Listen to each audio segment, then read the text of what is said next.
running out of time. Recognition of the state of Palestine without a clear position that rejects the maximalist claim through the form of return into the state of Israel does nothing to further peace. It actually only pushes it away by actually kindling the hope and the idea that Israel can be rolled back, that the idea of Jewish sovereignty will not stand. So just as to your question on the settlements, I fully support the international community saying we recognize Jewish self-determination within the Green Line.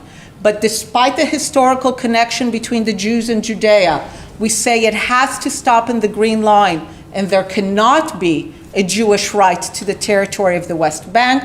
There has to be an equally forceful, powerful statement that says we recognize the Palestinian right to self-determination in the West Bank and Gaza, but we completely deny and reject any Arab-Palestinian maximalist claim west of the line. If you don't do these two elements, you have not contributed to a true goal of doing it as equals. Israel has, will, always did, continue to agree to divide the land between Jews and Arabs. The reason we have done it in the past, ruthlessly and effectively uprooted settlements, agreed to forgo Judea and Zion, the reason we have always agreed to divide the land is not because we're a lovely, nice, moral people, we're no better than anyone else, we're just as good and just as bad. We did it because we're small.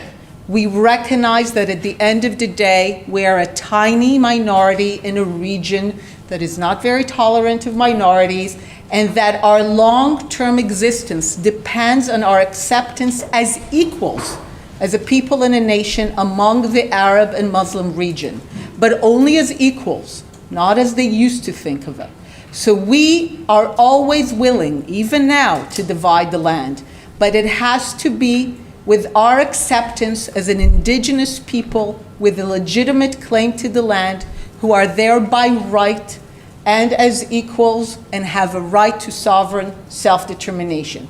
Once we hear that from the Arabs, clearly, simply, you will find that the Jewish people, Israel, and the Zionist leadership are as ready as they have always been and will always be to divide the land.